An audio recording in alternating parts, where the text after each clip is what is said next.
जो फैक्टल भाग है, इसका 1 क्विंटल 40 केजी वेट बता रहे हैं सुरेंद्र। इंदिरा गांधी प्रधानमंत्री हुआ करती थी इस देश की, तब इंदिरा गांधी के द्वारा मेरे दादाजी को रूस से जो मेंढे आए थे वो। नमस्कार, सत श्री अकाल, आदाब सभी भाइयों को। दोस्तों, आज की वीडियो हो रही है खिचड़ एग्रो फार्म के ऊपर, जिन्होंने बहुत ही डैशिंग तरीके से गोड फार्मिंग जो बिजनेस है कर रहे हैं, और इनके पास ज्ञान का खजाना है, खजाना।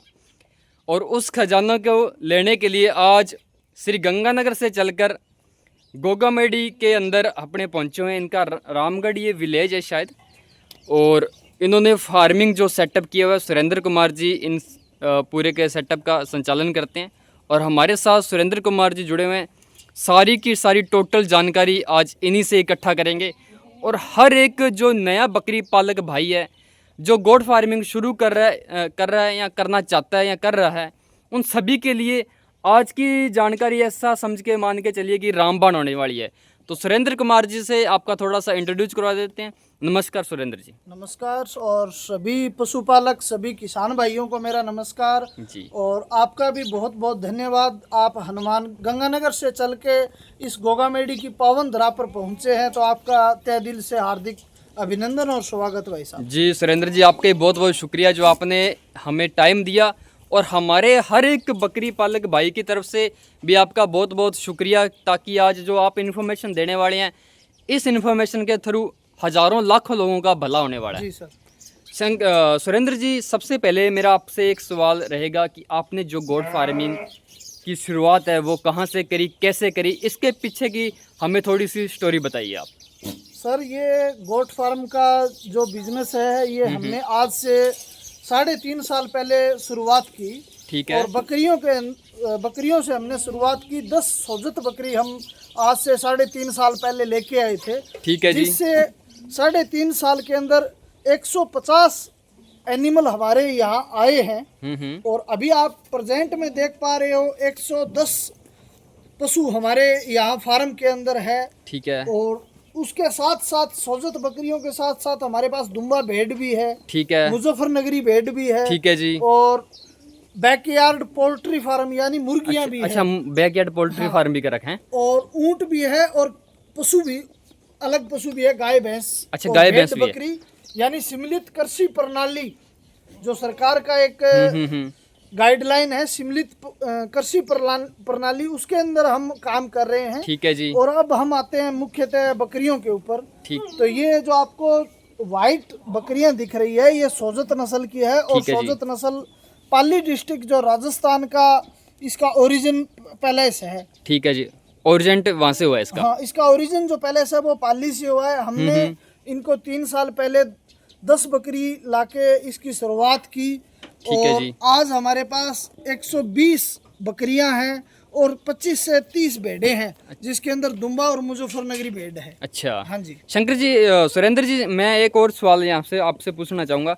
ये गोड फार्मिंग का आपको प्रेरणा कहाँ से मिली? कहीं से ना कहीं से बंदे को एक इच्छा होती है, या प्रेरणा तो कहीं से मिलती है, वो आपको कहाँ से मिला? प्रेरणा जी, ये हमारा पारंपरिक एक फार्म है। अच्छा, पारंपरिक। हाँ, जैसे आज से पहले हमारे ग्रैंडफादर यानी दादाजी हमारे बकरियां रखते थे और भेड़ें रखते थे। ठीक है, मतलब ट्रेडिशनल काम रहा वो आपका। हमारा एक ग्रेजिंग पे काम था। ग्रेजिंग पे, चराई कराना, ओपन ग्रेजिंग। हाँ। ठीक है। और मुख्यतः जो हमारे को तथ्य मिले हैं कि 1961 के अंदर उन्हें रूस से मेंढे प्राप्त हुए थे। अच्छा, 1961 के अंदर? 1961 के अंदर। वेरी गुड, बहुत अच्छी शानदार बात बोली है। जब मेरे दादाजी की उम्र थी लगभग 25-30 साल। ठीक है। जब इंदिरा गांधी प्रधानमंत्री हुआ करती थी इस देश की, तब इंदिरा गांधी के द्वारा मेरे दादाजी को रूस से जो मेंढे आए थे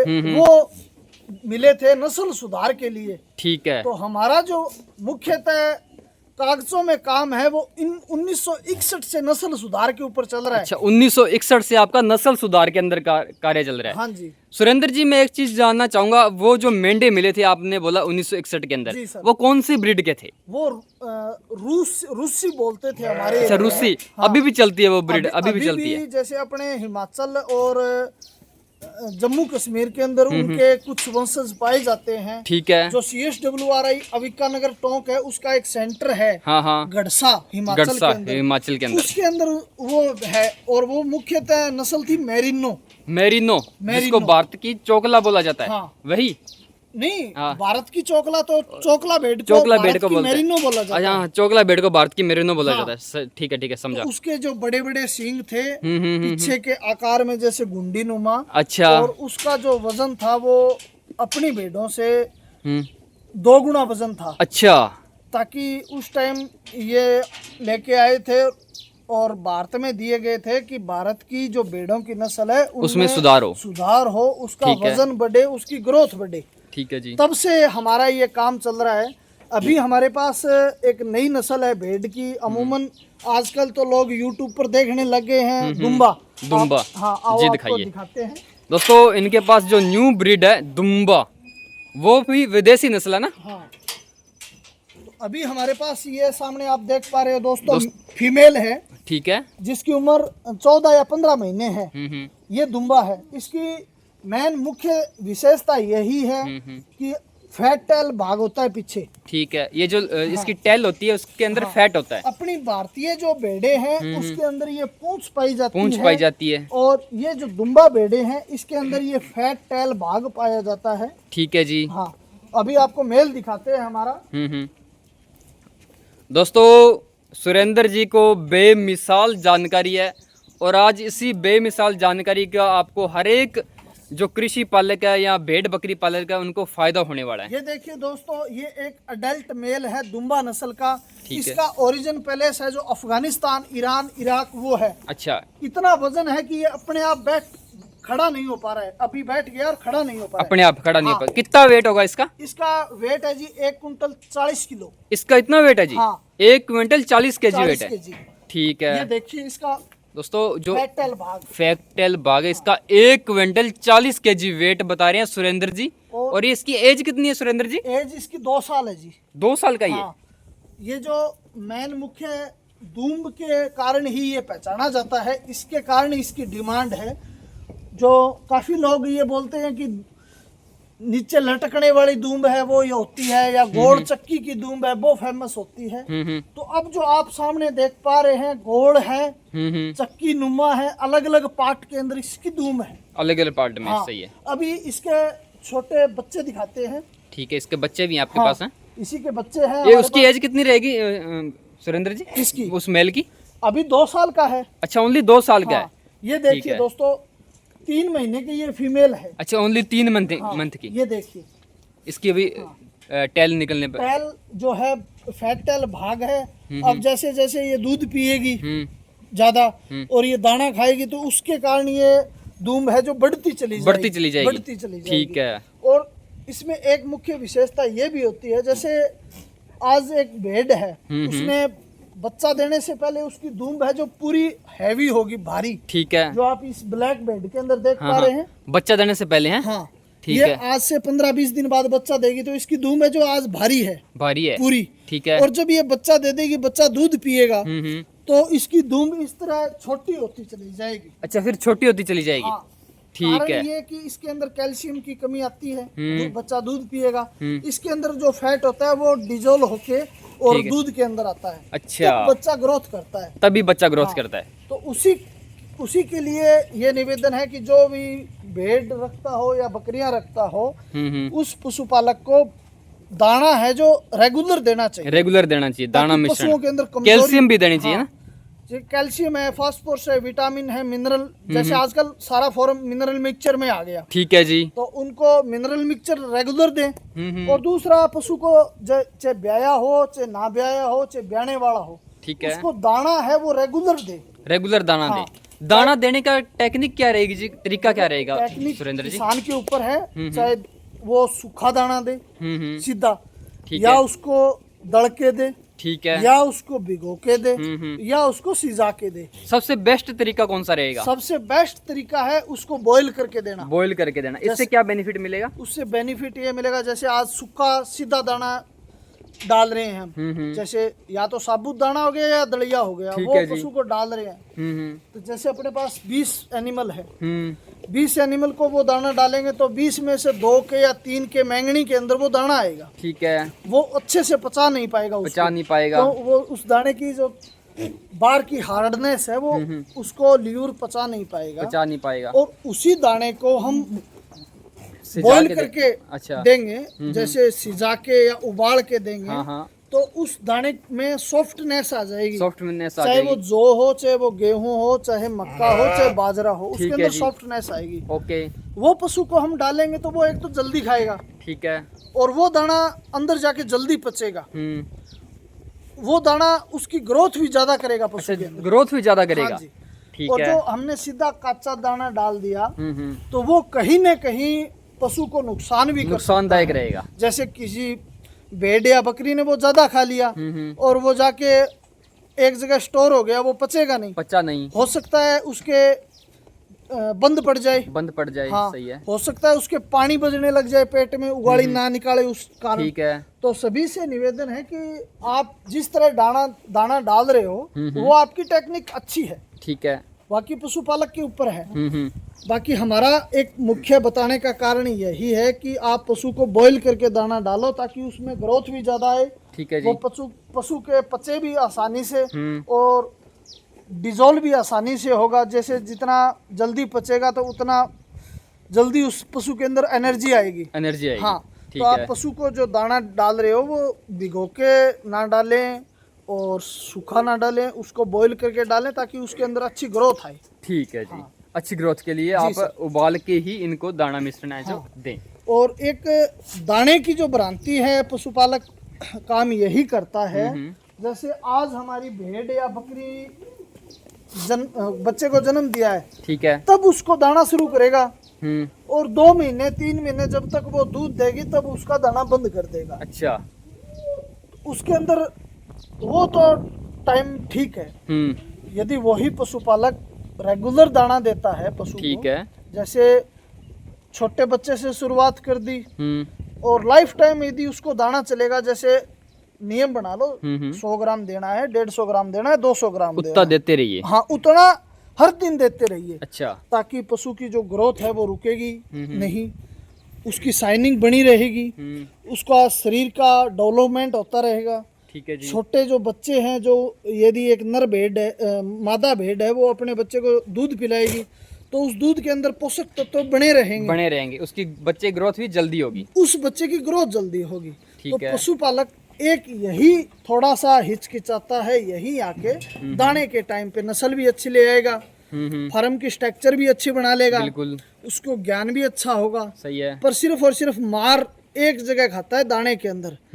और जब जैसे 4 महीने हमने दाना नहीं दिया और अचानक से जैसे बकरी ने बच्चे को जन्म दे दिया, तब हम दाना दे रहे हैं, तो उस बकरी के अंदर शिकायत आएगी, या तो उसके बंद पड़ेगा, या वो जुगाड़ी नहीं निकालेगी, तो फिर वो उसका दूध कम हो जाएगा, फिर वो बीमारी की शिकायत हो जाएगी, फिर वो बच्चे को भी नहीं अच्छे से पाल सकेगी। ठीक है।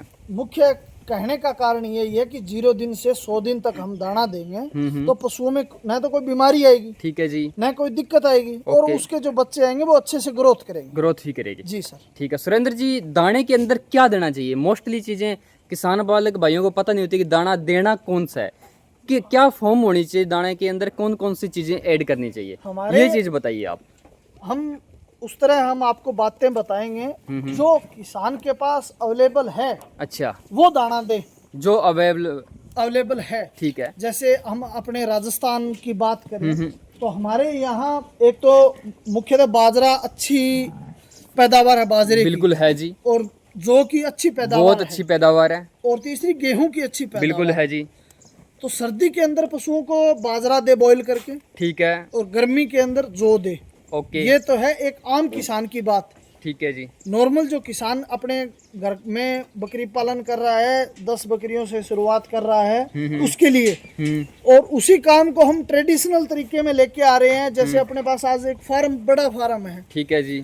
तो उसके अंदर हमें जैसे बाजरा ले लिया, जौ ले लिया और गेहूं ले लिया। ठीक है। हमारे को अवेलेबल हो मक्का, तो मक्का हम ले आए और ठीक है। दाने में मिक्स कर लें। उसी दाने को हम ग्राइंड कर लेंगे, जैसे दलिया बना लेंगे। जैसे ठीक जौ है। भी है, मक्का भी है, गेहूं भी है, बाजरा भी है, ओके। तो वो एक संतुलित आहार हो गया उसका। ठीक है जी। उसके अंदर जैसे हमने दलिया बना के उसके अंदर मिनरल मिक्सचर डाल लिया दाने के अंदर, उसी दाने के अंदर हमने नमक डाल लिया ठीक ताकि है। पशुओं की जो डाइजेशन क्रिया है वो अच्छे से हो पाए। ठीक है जी। और उस दाने को डिवाइडेशन करके प्रत्येक पशु को वैज्ञानिक जो है, सरकारी जो संस्थाएं हैं, वो एक भेड़ और बकरी का 250 ग्राम दाना बताते हैं। ठीक है। यदि कोई भी पशुपालक 150 ग्राम से 200 ग्राम तक दाना प्रतिदिन भेड़ या बकरी को देगा तो उसके अंदर अच्छी ग्रोथ आएगी। बिल्कुल। और हमारा मानना यही है कि सभी प्रकार के अनाज को मिक्स करके उसको ग्राइंड करके और एनी टाइम पशुओं को देते रहिए। ठीक है जी। जैसे राजस्थान के अंदर मूंग और मोठ पाए जाते हैं, बिल्कुल। तो गर्मी के सीजन के अंदर हम मूंग और मोठ को देंगे तो पशुओं की जो तासीर है वो ठंडी रहेगी, ठंडी रहेगी, पशु हीट नहीं बनाएगा, हम फेंका नहीं। ठीक है। यही हमारे जौ की तासीर है, जौ ठंडा है। ठंडा है। और सर्दी के अंदर जैसे बाजरा और मक्का गेहूं मिला के देंगे तो पशुओं को सर्दी नहीं लगेगी। नहीं लगेगी। और जैसे सर्दी के सीजन में जब पशु किडिंग यानी बच्चा देगा तो उस बच्चे को नेजल डिस्चार्ज नहीं होगा। जैसे आज हम देखते हैं, जैसे भेड़ या बकरी ने बच्चा दे दिया, उसके बच्चे को 3 या 5 दिन बाद शेफड़ा हो जाता है, और शेफड़ा होने के कारण उसके छाती में पानी बजेगा, फिर वो बच्चा मरेगा। बिल्कुल। हाँ। उस भेड़ या बकरी को हमने बाजरा, मक्का, गेहूं मिला के और पहले और बाद में हम देते रहेंगे तो उस बच्चे के अंदर भी इम्यूनिटी क्षमता बढ़ेगी। ठीक है जी। बकरी के अंदर दूध बढ़ेगा और दूध के अंदर इम्यूनिटी पावर बढ़ेगी। बिल्कुल। और वही दूध वो बच्चा पिएगा तो उसके अंदर इम्यूनिटी बढ़ेगी। बिल्कुल और बढ़ेगी वो जी। बच्चा ग्रोथ जल्दी करेगा। ठीक है। तो सभी पशुपालक भाइयों को हमारा यही निवेदन है कि आप बकरी चाहे थोड़ी ले आए, उसको बैलेंस डाइट दे दीजिए। ठीक है। और जो चारा है जैसे गंवार का भूसा है, मूंगफली का भूसा है, ठीक है, वो आप अच्छी क्वालिटी का डालें ताकि उनमें ग्रोथ अच्छी रहे। ग्रोथ अच्छी रहे। हाँ, जी ठीक है शंकर जी। सुरेंद्र जी, एक और चीज़ आप हमें वीडियो में बताइए कि कोई भी अगर न्यू गोट फार्मर स्टार्ट कर रहा है या स्टार्ट कर चुका है, जी सर, उसके लिए आपका विशेष एहतियात क्या रहेगी? उसके लिए आपका क्या सुझाव रहेगा उसके जो लिए स्टार्ट करना चाह रहा हो या कर चुका हो? शुरुआत ये है कि जो आज नया पशुपालक है, ठीक है जी, युवा इसके अंदर बढ़ते जा रहे हैं। बहुत ज़्यादा आ रहे हैं जी युवा। हाँ, जो 20 से 30 साल के युवा है वो इस काम में बढ़ते जा रहे हैं। उससे हमारा यही निवेदन रहेगा कि जो पशुपालक चाहे भेड़ लेके आए चाहे बकरी लेके आए, वो एक तो उसकी संख्या कम लेके आए शुरुआत के अंदर। ठीक है। कितनी संख्या रखनी चाहिए? 10 बकरियों की। ओनली 10? हाँ, ठीक 10 है। बकरियों की शुरुआत से फार्म स्टार्ट करें और अपने घर के अंदर ही करें। ठीक है। सुरेंद्र जी, एक और बात काटूंगा मैं आपके बीच में। जी सर। ब्रीड का कौन सा सिलेक्शन करे शुरू में अगर शुरुआत कर रहा है तो? वो क्षेत्र के हिसाब से। अच्छा, आपके जो एरिया के अंदर है। जैसे हम गंगानगर के अंदर बात करें तो बीटल और बर्बरी का अच्छा चलन है। बिल्कुल है। तो वहाँ के जो किसान है वो ही नस्ल चुने, ठीक है। वो अलग नस्ल ना चुने। ठीक है। हनुमानगढ़ के जो किसान है वो बीटल, सिरोही और सोजत, बर्बरी, ये ही नस्ल चुने। ठीक अब है। जैसे हनुमानगढ़ और गंगानगर के अंदर हम बात कर रहे हैं बकरी फार्म की, और हम हिमाचल से भेड़ ले आए तो वो हमारे सरवाइव नहीं कर पाएगी। हाँ, ठीक तो है। अपने जो क्षेत्र में नस्ल है, स्थानीय क्षेत्र की जो भी नस्लें हैं, या अपने 50 से 100 किलोमीटर क्षेत्र की जो नस्ल है उसको ही लेके आए, उसका ही पालन पोषण करें, उसका ही संरक्षण संवर्धन करें। ठीक है। अपने एरिया के 100 किलोमीटर के दायरे की या 150 किलोमीटर के दायरे की नस्ल या भेड़ जो भी है वो जो भी लेके भेड़ है, बकरी है, उसकी वहीं की शुरुआत करें। जैसे हनुमानगढ़ और गंगानगर की बात करते हैं सर, तो हमारे अबोर है जो गंगानगर से 40 किलोमीटर है। बिल्कुल है जी। फाजिलका है वो 50 किलोमीटर है। बिल्कुल है। और जो डब्बाड़ी है, कालाड़ी है, ये 50 से 60 किलोमीटर की डिस्टेंस पे है। हाँ जी, हाँ जी, बिल्कुल। यहाँ जो उस अबोर क्षेत्र में बीटल बकरियों की अच्छी डिमांड है, डिमांड है, बहुत ज्यादा ग्रोथ है। वहां से लेके हम हनुमानगढ़ गंगानगर में लेके आएंगे तो वो अच्छे से सर्वाइव करेगी, वो अच्छा खाना पीना करेगी। ठीक है। तो वो ही नस्ल लेके आए। मुख्य तो सुरेंद्र जी, आपने बीटल क्यों नहीं रखा और सोजत रखा, इसके पीछे कुछ विशेष कारण है क्या? सोजत का विशेष कारण यह है कि डॉक्टर शंकर ने पीएचडी किया था, तो वो सोजत बकरी पे किया था। अच्छा जी। हाँ जी, बकरियों पे उस पे किया तो हम ये लेके हमें आना पड़ा।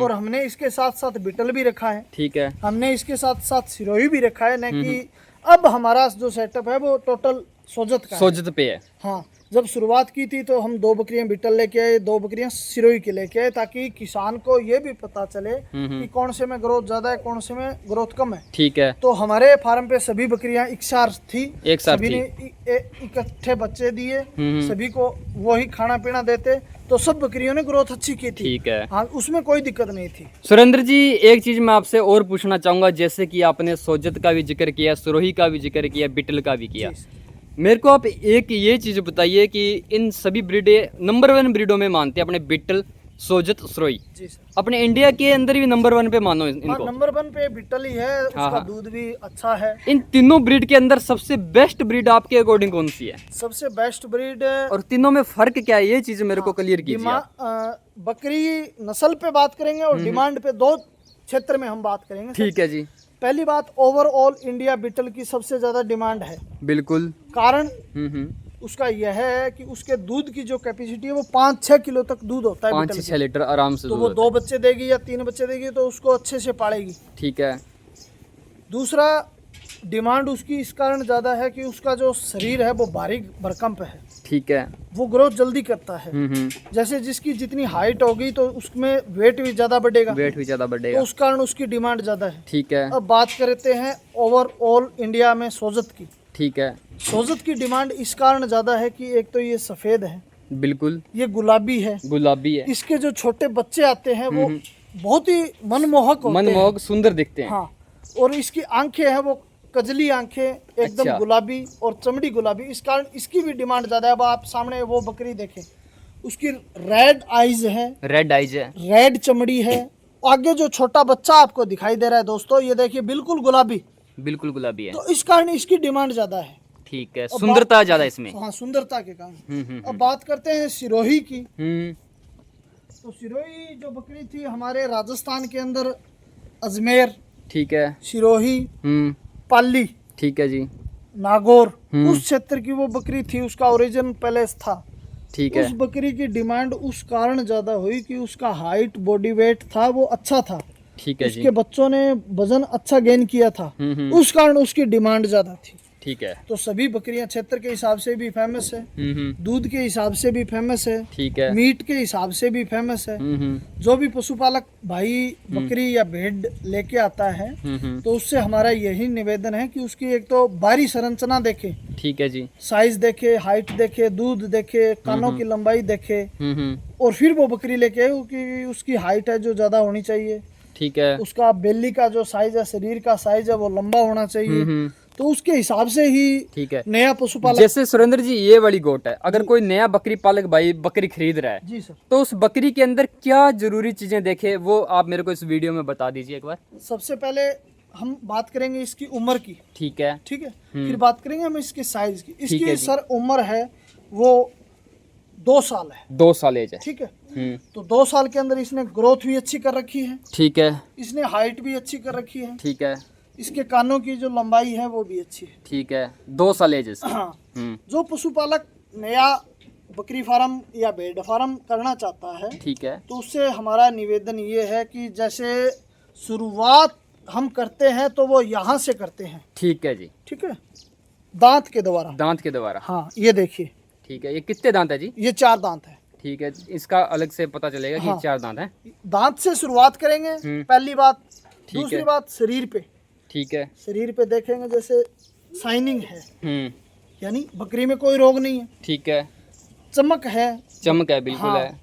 तो वो ही पशु हमें लेना है। शरीर जो है उसका भारी भरकम, ऊंचा तकड़ा, मोटा साइज की होनी चाहिए। ये नहीं ठीक कि है। हमने इतनी सी बकरी ले ली और किस अगले ने बोल दिया ये सोजत है, या उसके बालों में खुश्की हो रखी है, ठीक है। उस तरह के पशु ना लेके आए, उसमें स्किन डिजीज होगी। ठीक है जी। ये हमारा एक विशेष है। जो बाल उसकी जो चमक है वो बरकरार बरकरार चाहिए। रहनी ये चाहिए। देखिए अब धूप में सब बकरियां चमक रही है। चमक रही है बिल्कुल। तो इस तरह की बकरी हमें लेनी चाहिए, चाहे सोजत हो चाहे बिटल हो। बिटल होगी तो वो ब्लैक चमकेगी, ब्लैक चमकेगी। हाँ। सही है। हाँ, सिरोही होगी तो वो रेड चमकेगी। रेड चमकेगी, बिल्कुल सही बात बोल रहे हैं आप। चमक होनी चाहिए हाँ, बकरी जैसे में। कि ये उसका व्हाइट है तो ये व्हाइटनेस इसमें चमक रही है। पशु का तेज होना चाहिए, तेज होना चाहिए। हाँ। सही है, जैसे एक आदमी के अंदर होता है। हाँ, एक वैसे ही। आदमी के अंदर होता है उसी तरह बकरियों के अंदर ये तेज होता है। आप चमक देख पा रहे हैं। तो बिल्कुल इस तरह का हमें लेके पशु आना चाहिए जी। ठीक है। सुरेंद्र जी, आपने ये रख रखी है दुम्बा जी। इसका भी कोई विशेष महत्व है क्या?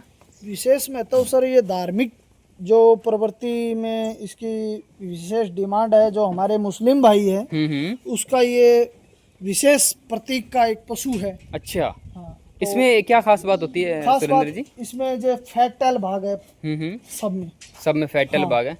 और दुम्बा की मेन विशेषता ये है सर कि ये ग्रोथ ज्यादा करता है पशु। अच्छा, ग्रोथ ज्यादा हाँ। करते हैं। जैसे अपनी इंडियन भेड़ है हम्म। नॉर्मल, जैसे आप हनुमानगढ़ गंगानगर की बात करें तो नाड़ी नस्ल है हमारी, नाड़ी नस्ल है। हाँ, और चोकला नस्ल है चोकला इस नस्ल है। क्षेत्र में। ठीक है, इस क्षेत्र में चोकला नस्ल भी है। तो महंगी तो है, पर थोड़ा थोड़ा यदि पशुपालन के साथ ये काम करेंगे, जैसे देसी भेड़ ले ली उसके साथ दुम्बा का क्रॉस करवा लिया, तो धीरे धीरे हमारे पास 2 साल के अंदर प्योर दुम्बा है जो आ जाएंगे। ठीक है जी। तो जो भी किसान साथी इंटरेस्टेड है इसके अंदर, तो वो क्रॉसिंग करवा के हम दुम्बा उत्पन्न कर सकते हैं। क्रॉस ब्रीड करवा के हाँ, क्रॉस ब्रीड से हम उत्पन्न कर सकते हैं। जैसे 3 साल लगेंगे, 6 क्रॉप जब आएगी तो उसमें हमारे पास दुम्बा ही निकल के आएगा। तो उसके लिए चयन जो करना है वो सफेद भेड़ लेनी है। सफेद भेड़ लेनी है। हाँ, बिल्कुल। तो उसका जो भेड़ हम देसी भेड़ ले रहे हैं उसका बॉडी स्ट्रक्चर अच्छा होना चाहिए। अच्छा, बॉडी स्ट्रक्चर उसका अच्छा होना हाँ, चाहिए।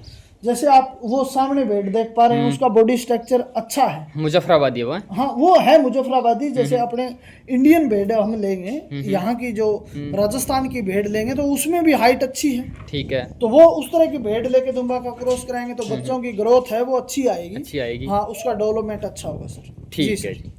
बहुत बहुत शुक्रिया सुरेंद्र जी, आपने बहुत ही अच्छी और विशेष जानकारी दी। सुरेंद्र जी, नेक्स्ट वीडियो में आपसे एक जानकारी मैं ये इस टॉपिक पे लेना चाहूँगा कि एक ब्रीडर का सिलेक्शन कैसे करेंगे अपने। ठीक है सर। ठीक है जी, बहुत बहुत शुक्रिया सुरेंद्र जी आपका।